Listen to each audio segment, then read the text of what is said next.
Assalamu alaikum warahmatullahi wabarakatuh. Hope you're doing well, everyone. So, The Handmaid's Tale, the liberal woman's Bible. Just kidding. But they're obsessed with this book, okay? And you'll see it referenced constantly. And the iconography has already taken hold in the zeitgeist of our culture. So it's important for us Muslims to deconstruct it and textually analyze the book and see what it is it's promoting. Because we do know literature has an effect on the masses. So, let's begin. Bismillahirrahmanirrahim. Remember, we were dealing with the birth mobile, and Janine, she is gonna have a baby. Okay. Alright. And remember, her name is Off Warren, but her real name is Janine. Okay? Let's begin. Bismillah. We're on page 115. And then this is where the commander's wives are talking. Okay? Oh, but you've been so lucky. Some of them. Why, they aren't even clean and won't give you a smile. Mope in their rooms. Don't wash their hair. The smell. I have to get the Marthas to do it. Almost have to hold her down in the bathtub. You practically have to bribe her to get her to take a bath even. You have to threaten her. So, they're talking about some of the handmaids that become, obviously, so bored and depressed that their only way to feel like they're in control is to neglect their hygiene. And to become so stinky that the commander doesn't want to try to get them pregnant. Remember, the handmaidens are like a dystopian form of surrogacy. Okay? And remember, there's a lot of feminists who support surrogacy today. You know, so they complain about handmaids, but they have no problem with a poor immigrant from Guatemala growing a baby for a rich, white, liberal woman, and then that baby not being able to breastfeed and being stuffed with formula. And not being able to be with the woman who they've heard her heartbeat. You know, it's just tragic. But remember, the handmaidens are, you know, they don't have a TV in their rooms. They're not allowed to draw or write. You know, they don't have any hobbies. They're really isolated. And so, they're almost as a form of solitary confinement. I had to take stern measures with mine, and now she doesn't eat her dinner properly. And as for the other thing, not a nibble. And we've been so regular, but yours, she's a credit to you. And day and now, oh, you must be so excited. She's big as a house. I bet you can hardly wait. So, I like that we learn how some of the wives look at the situation. I think this author should do another book where we learn more about Gilead from the perspective of the wives instead of just the perspective of the second book. We learned from the aunts, maybe Nicole and Agnes. You know, so we got to see their perspectives. But she should do a book saying from the commander's perspective, the I's perspective, and the wife's perspective, and the Martha's perspective. She could create a whole series, you know. Will she? Probably not. But at least in this part, we get to see how some of the wives think. This does have a bit of a slavery tone to it, and I think if you are really into creative literature, you can see through the different characters' eyes. And for me, I kind of agree with how these wives are talking. They are really just saying, like, they want to have children. And they're hoping, they're treating their their handmaiden kind of like a breeding cow, which sounds kind of negative. But they want the children because so many have been giving birth to deformed children because of the pollution. Alright? So they're trying to get the birth rates up. And not all women are fertile now. So children are prized. So, you know, there's nothing wrong with wanting a woman to take care of herself and to not be disobedient to her master and to just be, you know, a healthy individual to grow a healthy baby so that they can have a child in their household. You know, I get how you can be outraged about that, but at the same time, I think you can see it from so many different angles. But feminists don't really like nuance and gray area. They kind of just like to screech and moan and bitch and whine. More tea, modestly changing the subject. I know the sort of thing that goes on. And Janine, up in her room, what does she do? Sits with the taste of sugar still in her mouth, licking her lips, stares out the window, breathes in and out, caresses her swollen breasts, thinks of nothing. So there's a lot of empty-headedness going on, and the mind will look at many things to distract itself. So, like, we can have cookies and pastries whenever we feel like it, so we don't really focus on that. Our brains will focus on something else. A crow on a tree branch, our whatever it is we're doing, right? We don't really focus on lingering flavors on our palates as often because we have so much stimuli around us. But as the author's pointing out, the handmaidens don't really have a lot of stimuli, so what their minds focus on is something different. And that's interesting. Okay. Now we're on the next section, 20. The central staircase is wider than ours, with a curved banister on either side. From above, I can hear the chanting of women who are already there. We go up the stairs, single file, being careful not to step on the trailing hems of each other's dresses. To the left, the double doors to the dining room are folded back, and inside I can see the long table covered with a white cloth and a spread with a buffet. Ham, cheese, oranges. They have oranges. Now you understand my handmaiden orange jokes. And fresh baked breads and cakes.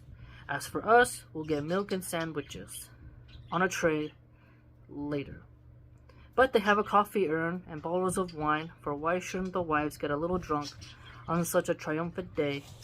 So here she's pointing out the actual women giving birth, who are the handmaids, they don't get spoiled, but the wives do. So they're showing you the hierarchy of women in this system. Now what's funny is that there's no sisterhood, feminist. This book is anti-men and anti-religion. But the wives, they don't have some sisterhood of, hey, let's share this buffet with the handmaidens. There's actually a distrust of the handmaidens and a fear that the handmaidens have for the wives. Wives can send the handmaiden off to the colonies. They can also end her life. And the handmaidens can also shank the wives or do something sinister or harm their womb. So they don't get along very well. They're at odds with each other. So the author is pointing out here that there's just food differences of what people are fed. They get milk and sandwiches, but the others get to have delicious cakes and wines and stuff. And now remember, the handmaidens are also not allowed to have wines or coffee. Okay? First, they'll wait for the results, then they pig out. They're cheering on this commander's wife, the wife of Warren, a small, thin woman. She lies on the floor in a white cotton nightgown, her gray hair spreading like mildew over the rug. They massage her tiny belly just as if she's really about to give birth. So that's a pretty weird ritual, The commander, of course, is nowhere in sight. He's gone wherever men go on such occasions, some hideout. Probably he's figuring out when his promotion is likely to be announced, if all goes well. He's sure to get one now. So she's pointing out how if you are a fertile man, you can get, and you successfully contributed to the population growth, you can get promoted.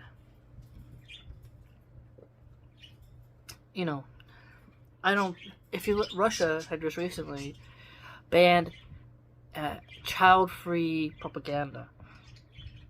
So today there are countries who want to put a stop to the anti-child, anti-pregnancy, anti-motherhood propaganda. The B4 feminist movement of South Korean women, that's also spread in the United States, where they're telling women don't have kids and stuff like that. And if you go to your OBGYN when you're pregnant, I've had this with my pregnancies, where the doctor asks you if you're going to get on birth control and if you've considered sterilization. So doctors, both public and private, are pushing sterilization as the birth rates in America decline. Why is that? Why are doctors pushing birth control and sterilization instead of have more children? And they give you a concerning look when you say, I don't want birth control and I don't want to be sterilized. So in this society of Gilead, you see very pro-child stuff, which can piss off feminists a lot. Off Warren is in the master bedroom, a good name for it, where this commander and his wife nightly bed down. She's sitting on their king-size bed, propped with pillows, Janine. So Off Warren is Janine, don't forget. Inflated but reduced, shorn of her former name, she's wearing a white cotton shift, which is hiked up over her thighs.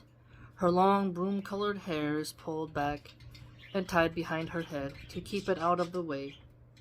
Her eyes are squeezed and closed, and this way I can almost like her. After all, she's one of us. What did she ever want but to lead her life as agreeably as possible? So this is something important, because feminists would, I've shared on my blog before, where feminists will say, we don't have to be agreeable to men. We don't have to be soft and submissive. We can be bombastic, audacious, daring, and we don't need to have this sort of grace. And when you see this line, oh, she wants to be agreeable. And remember, the main character hates Janine because of her passivity. So it's clever how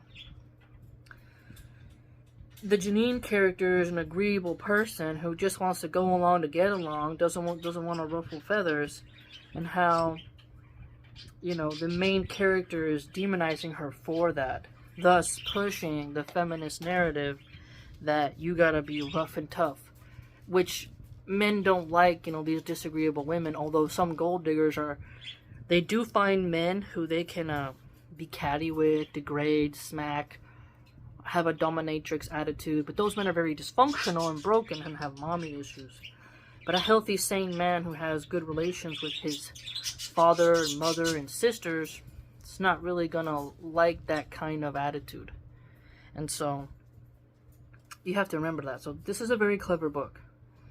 What else did any of us want? It's the possible. That's the catch. She's not doing badly under the circumstances. Two women I don't know stand on either side of her, gripping her hands, or she theirs. Now remember, this gripping of the hand, they're not allowed epidurals, okay? A third lifts the nightgown, pours baby oil onto her mound of stomach, rubs downward. At her feet stands Aunt Elizabeth, in her khaki dress, with the military breast pockets. She was one who taught gynecology education, gyn ed. All I can see of her is the side of her head, her profile, but I know it's her. That jutting nose and handsome chin, severe. At her side stands the birthing stool. Now, I watched in Guatemala, I think it was, or was it Ecuador? There was a type of birthing stool that women could use to help gravity help you. Giving birth on your back, I think someone said it was French, one of the Louis kings of France. He liked to watch women giving birth, and he was a pervert. And he's the one who started this tradition of women opening their legs and giving birth because he was a pervert. I don't know how true this is, but I've heard a lot of black women who are like in the all natural realm talk about how in different cultures in Africa they had, different ways of giving birth. And in Western hospitals, women are forced to be on their back and push against gravity, which causes tearing, okay? And tearing is very painful, okay? and they don't really have a holistic approach to childbirth, and they treat childbirth as a sort of disease rather than a magical spiritual moment. But I will also argue that the infant mortality rate, because we've mastered C-sections, has saved a lot of lives. But there are some awesome home birth videos. So this birthing stool is very unique, and some women may not understand it because they haven't become familiar with how that's possible. With its double seat, the back one raised like a throne behind the other. They won't put Janine on it before it's time.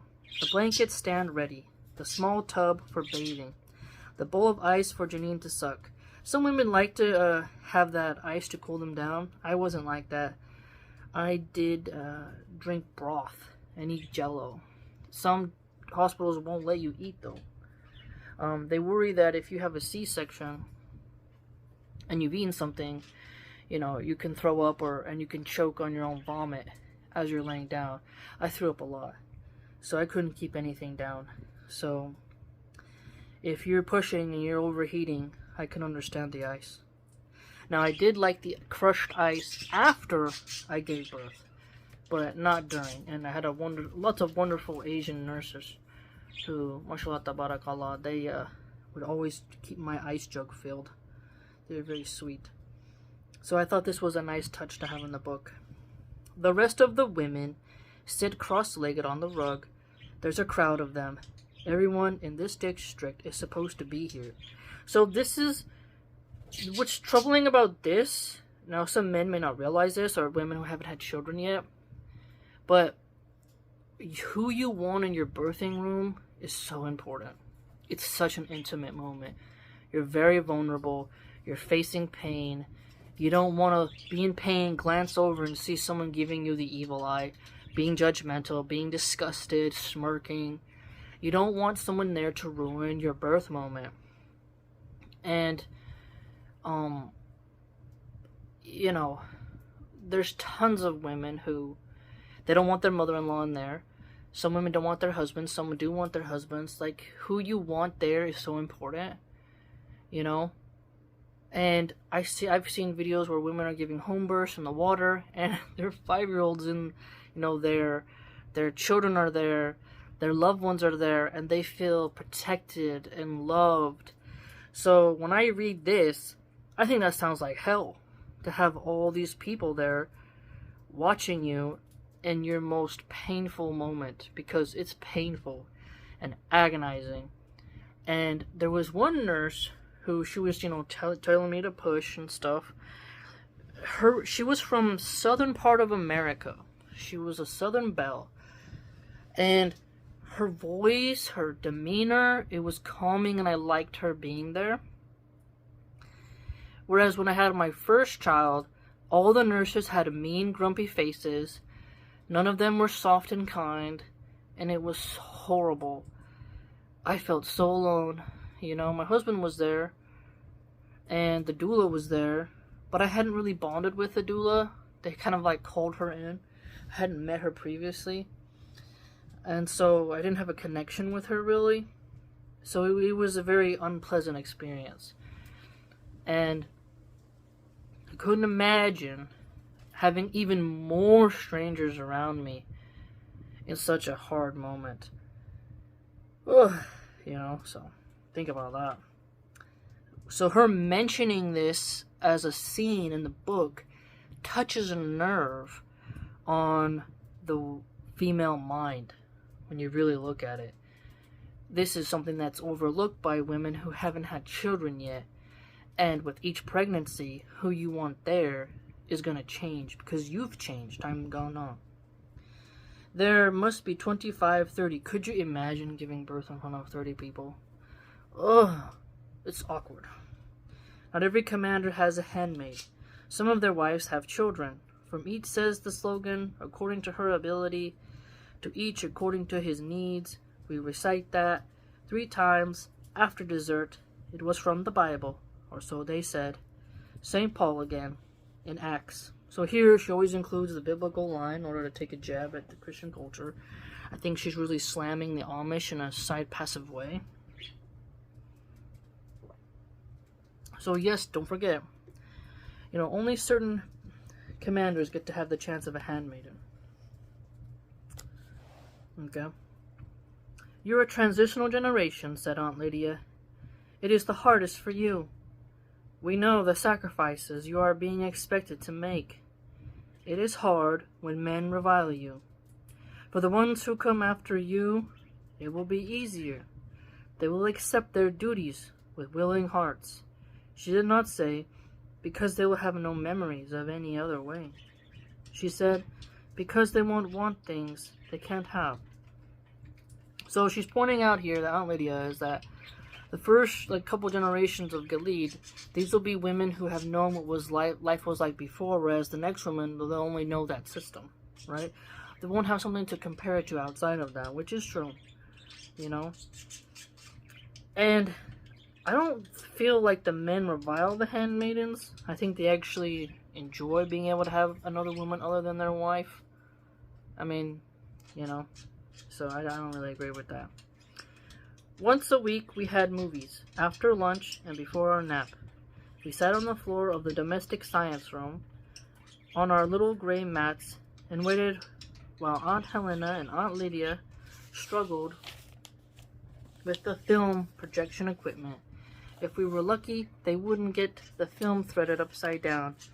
What it reminded me of was geography classes at my own high school thousands of years before. So here she flips back to the past, and then we'll go fast forward into the future. Okay. We're going to skip down. Okay, where is it? Hold on.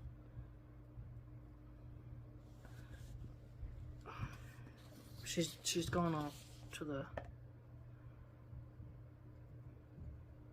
Okay, so now she's gone off. We're no longer in the moment of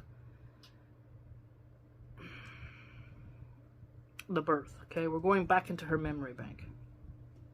She's still talking about the movies and projectors and stuff like that. Those movies were comforting and faintly boring. They made me feel sleepy. Even when men came onto the screen, with naked muscles hacking away at hard dirt with primitive hoes and shovels, hauling rocks, I preferred movies with dancing in them, singing, ceremonial masks, carved artifacts for making music, feathers. So she points out here that, she's like the more artistic side. And then she goes on further, and Lydia didn't show these kind of movies. And what's really strange is that she says Aunt Lydia would show old school adult entertainment films. And some really raunchy ones. And then some that were very violent. And it gets into very masochistic angles that I'm not going to read. It gets into what you expect, and then it gets into the raunchy, just snuff film category, right? And then she mentions how Aunt Lydia showed this so that she could tell the girls this is what they thought of women, and then her voice would tremble with indignation, okay? And so the character Moria, who I hate, comes back and says that, oh, those films weren't real, it was done with models, but it was hard to tell. And what's incorrect about that is there actually is today those films, and the people who worship Shaitan, the occultists, the Satanists, they actually make this kind of content. But atheists, liberals, will mock religious people who point out these things happen. But then, ironically, atheist feminists will say, that adult content is already too violent and there's lots of gagging, choking, and beating. So they're hypocrites. One minute they deny that there's worse content on the black market, and yet we have news stories if I remember there was a crime news story. Maybe you can look it up. You have to type by. Well, actually, I don't. Maybe you shouldn't put that in because you might get in trouble. But I remember on my news feed, a guy was busted, and he was driving a R-wording van where he would snatch women, and he had a mattress in the bag and different items, and he would film himself doing that, and then he would sell those films. Okay? And so the thing that a lot of activists point out is that these adult sites, they have content where it's ambiguous if this is acting or if it's real. Okay? And the sheer amount of men who are consuming this content and then trying to marry your daughter is terrifying. Okay? So when I came across this, I was like, it just didn't make sense. You know? But feminist authors love putting raunchy stuff in their books. If this is a religious society, they wouldn't show that kind of content. They would just show the violent part. They wouldn't show the intimate part that would actually stimulate you. And what would be the point of showing the handmaidens when the handmaidens are not allowed to move during the process that they have their ritual ceremony? They're not allowed to perform anything oral. The man cannot do anything oral upon them. They can't even hug or kiss. There's no foreplay. She has to just lay on her back as the wife holds her arms while she's fully clothed and only a part is pulled down, and then the commander, fully dressed, only unzipping, conducts the ritual. So, what's funny is I think the author kind of forgot her own plot there. And it doesn't make sense. But she is pointing out how... Okay, in this let me follow me here. A lot of liberals who make films, they like to make the religious women look like hypocrites. Okay? They're like, oh, these women watch the most naughtiest stuff because they're deprived. Okay, so like in this show on Netflix called The Empress, the mom of the king, there's a scene where she looks through a hole and she's, she's watching this couple. And she wears a cross. And she's like super devout, rough and tough. And they like Hollywood likes making the religious woman seem as a hypocrite. I think this feminist is doing the same in her book here by making Aunt Lydia seem like a hypocrite for showing such graphic material to the handmaids who they're trying to reform. Even if she's doing a reverse psychology move, it's still hypocritical because later on in the book, it's made clear, and in the second book, all adult content has been burned. Magazines, you name it, but some of the commanders kept some of that material for their own private use, and the author then points out that those men don't practice what they preach because they still keep that material. So... it doesn't really make sense. I have really paid attention to every single detail of her book and dissected it fully. And she's also trying to make it frame as like Moria as a character who would be like, it's okay to create adult content as long as the violence isn't real, which is wrong. You shouldn't create that kind of content with that kind of context for that kind of purpose. If it's a war movie, you're like, okay, it's a war movie. But intimacy shouldn't be mixed with violence, You have to be careful. So, you have to really navigate the psychology of the author, what she's trying to convey, and what she's trying to get her characters to convey. Sometimes, though, the movie would be what Aunt Lydia called an unwoman documentary. Imagine, said Aunt Lydia, wasting their time like that when they should have been doing something useful. Back then, the unwomen were always wasting time. They were encouraged to do it. The government gave them money to do that very thing, mind you. Some of their ideas were sound enough, she went on, with a smug authority in her voice of one who is in a position to judge. We would have to condone some of their ideas even today. Only some, mind you, she said coyly, raising her index finger and wagging it at us. But they were godless, and that can make all the difference. Don't you agree? So, she inserts the godless line because when you do live in a godless society, there's more depravity. And there's no need for them in their society to have any social taboos. Everything is up for grabs.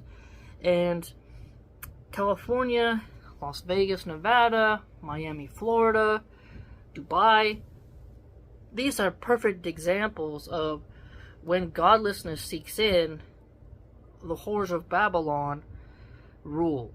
And things become more and more depraved. And you can't say divine feminine because that's not an Islamic term.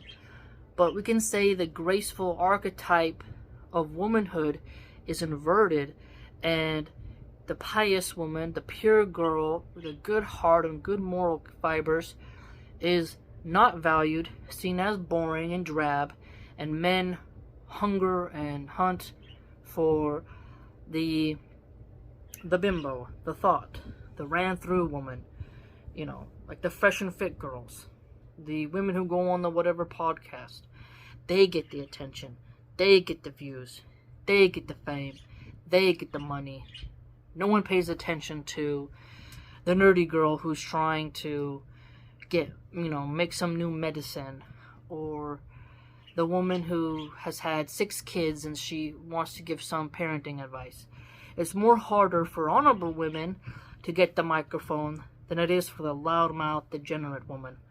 And so, when you have that godlessness, you then begin to see that the women who shouldn't have a voice get a voice because the moral compass of the society has gone off the rails. Now, when you first read this, you think Aunt Lydia is really bad. But what this author did, which was super dumb, was in the second book, make Aunt Lydia the insider who just crumbled Gilead because there was male corruption. And that was a very dumb thing to do. She should have just kept Aunt Lydia as this, I don't want to say villain, but tough leader, And it didn't make sense. In the first book, you make us hate this character, and then you switch. It's like Snape and Harry Potter. That made sense, because he was only rude to Harry, but he was good at his job, and he didn't contradict his morals. He just loved Harry's mom. You know what I mean? So, some people don't know how to write a character in the way that they think they do. So, this made me like Aunt Lydia. The second book, I was like, oh, so you were just an imposter. Okay. We're going to skip down, because it's not really important. Okay. Now, there is a moment where there's like a... How do you explain it? I'll just read it. Behind the sign, there were other signs, and the camera notices them briefly. Freedom to choose. Every baby a wanted baby. And then it says, recapture our bodies. Do you believe a woman's place is in the kitchen table? Under the last sign, there's a line drawing of a woman's body lying on a table, blood dripping out of it. So I just wrote in the margins feminist bullshit. So, as there's the uproar in society where Gilead and the other places are battling it out, there's this competition of a woman's place, and so she inserts here the feminist propaganda that was captured in like a newscaster captured it. Now my mother is moving forward. She's smiling, laughing. They all move forward. Her mom was a protester, okay? And now they're raising their fists in the air. The cameras move to the sky, where hundreds of balloons rise, trailing the strings, red balloons, with a circle painted on them. A circle with a stem, like the stem of an apple, the stem of a cross. Back on the earth, My mother is part of the crowd now, and I can't see her anymore. So her real mom was part of the original protests against the changing of Galita. So her mom was like a counter-revolutionary, okay? And all of the handmaidens are like watching this film that one of the aunts put on. But she obviously doesn't tell the aunts, that's my mom, but the aunts have a record, an archive of bloodlines and lineages, okay? And now she's going to talk about from her mom, okay? I had you when I was 37, my mother said. It was a risk. You could have been deformed or something. You were a wanted child, all right. And I did get shit from some quarters. My oldest buddy, Trisha Foreman, accused me of being pro-natalist, a bitch. Jealousy. I put that down too. Some of the others were okay though, but when I was 6 months pregnant, a lot of them started sending me the articles about how the birth defect rate went zooming up after 35. Just what I needed, and stuff about how hard it was to be a single parent. F that S, I told them. I've started this and I'm gonna finish it. So, here you see something interesting. Now, her mom was not a pro-natalist, but her mom wanted the baby, even though she was 37. And her culty feminist witches were giving her the evil eye and trying to scare her into aborting because the risk that would come from having a child that late. And the interesting angle of single parenthood. So, where's the dad here? At the hospital, they wrote down age primipara on the chart. I caught them in the act. That's what they call you when it's your first baby over 30. Over 30, for God's sake. Garbage, I told them. Biologically, I'm 22. I could run rings around you all any day.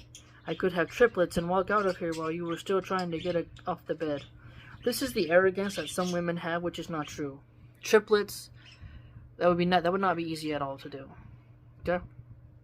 Taking care of 3 newborns simultaneously, and each one sleeping on their own cycle, and changing that many diapers as a single mom would not be easy, and I don't care how strong you think you are. Motherhood, the postpartum depression phase brings many to their knees. You know, postpartum psychosis. I mean, the amount of women who shake their babies, you know, you shouldn't lie like that. It's a very difficult time, and there's nothing wrong with admitting this is hard. This is hard. What's wrong is pretending that you're going to be a super mom right after you have those babies out. You know, don't believe those heavily edited videos you see on Instagram. Like, they just give birth and they're just glowing the next day. You need to rest, you need to eat, drink water, recover, have love. You know, you need support. Solely absurd. And biologically, no, you're not 22, woman. Biologically, you are in your 30s. I've had a child in my 20s and in my 30s, and I had way more energy in my 20s, and lying to women about that fact is dishonest. But just because you've had children in your 30s doesn't mean you should abort them. You should keep them and love them, but don't lie to women. That is just the same as when you're in your 20s. Feminists have this key thing of pretending to tell you the truth, but they're actually really lying to you. When she said that she jutted out her chin, I remember her like that. Her chin jutted out. A drink in front of her on the kitchen table. So her mom loved to drink alcohol. Okay, so you're a single mom who's a feminist, anti-natalist, who likes to drink. What could go wrong? And we wonder why our main character was an adulteress. You know what I mean? Oh my goodness.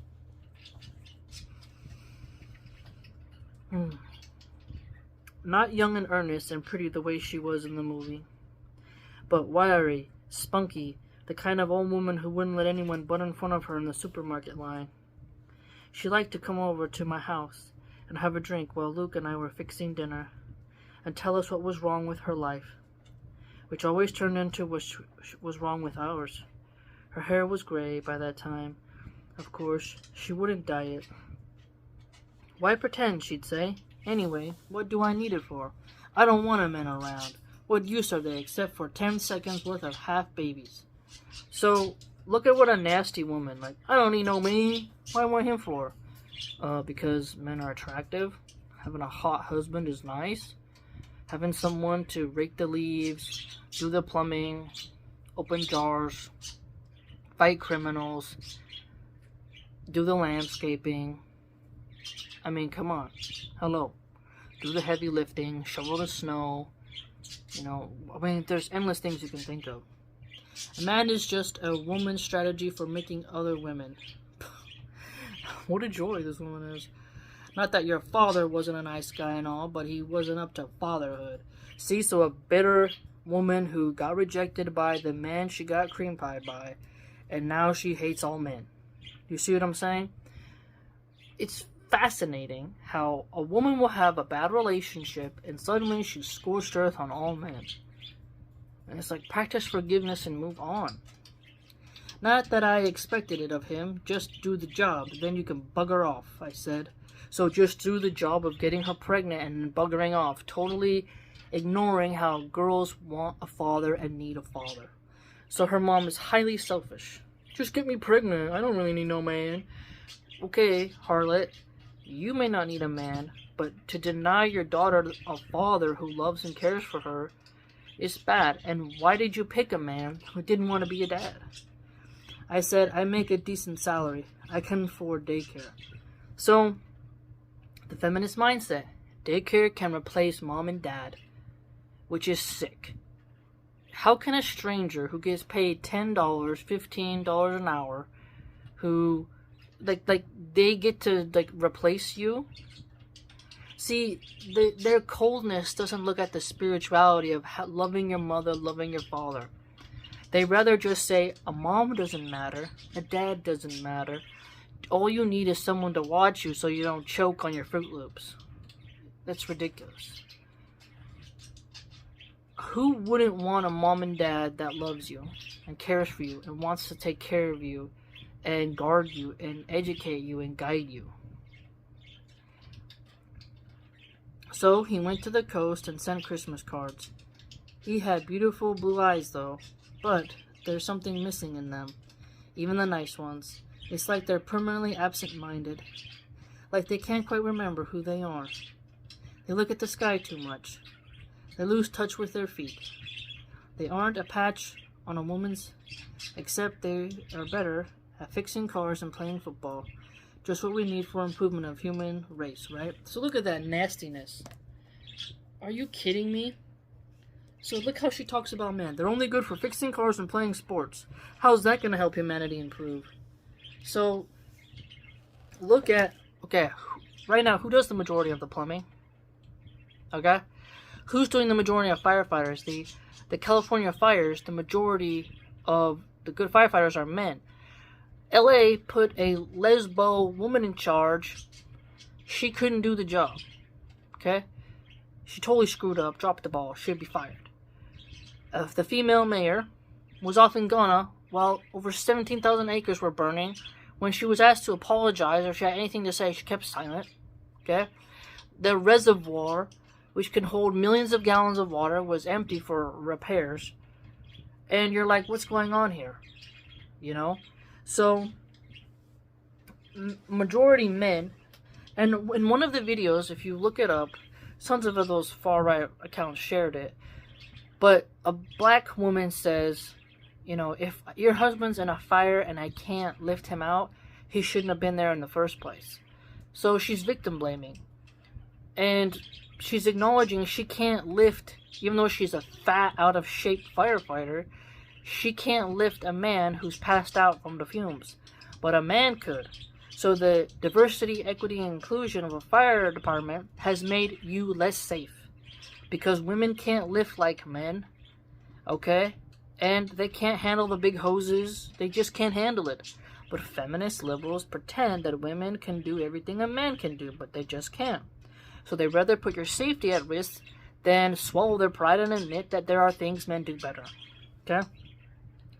And men playing football is more entertaining than women playing basketball or anything else. The only time men watch women's sports is when they're in a swimsuit where they can stare at her bum and her camel area or her chest.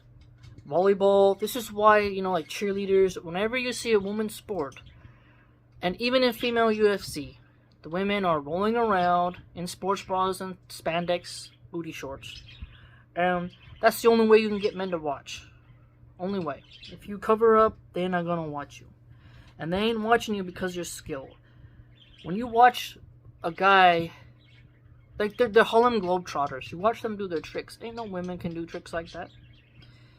So women can't slam dunk like Michael Jordan, LeBron James, Kobe Bryant, all these wonderful basketball players. They just are not exciting to watch. And look up how the NBA subsidizes the WNBA. Okay? The women's basketball can't even make enough profit to support themselves, and the men have to subsidize because no one watches them at all. I can't even name one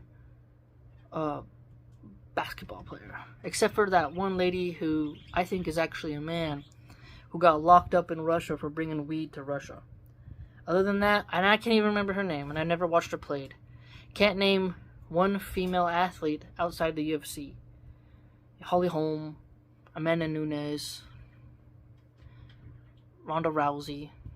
That's it. I can remember out of my head. So the majority of men are doing construction work as well. Okay?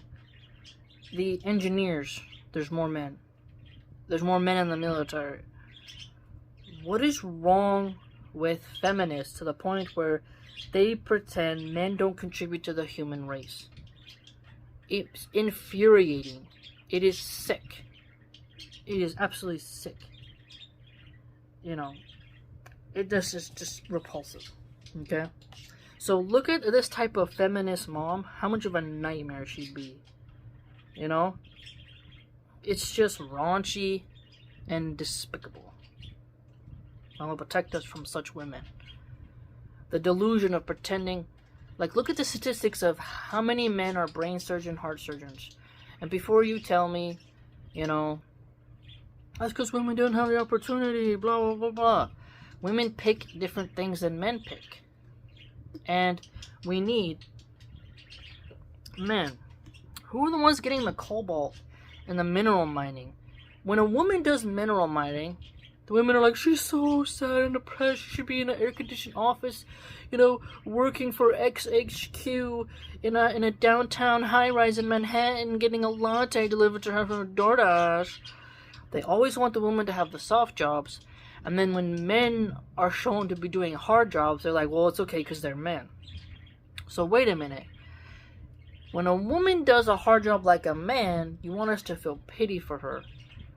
But then when a man does the job that a woman can't and refuses to do, you just don't want us to feel anything. You don't want to say, congratulations, we need you, we value you. It's, oh, you don't matter. It's ridiculous. Absolutely ridiculous. It just shows the arrogance and the ingratitude that so many feminists have. And that's why they're miserable, rotten people. Miserable. I want to safeguard us. Alright, let me know what you think. Please like, comment, and subscribe. And join the blog. Supports the channel. I post a lot of refutations on there, educational stuff on grammar, you name it. And so I hope to see you there. Take care.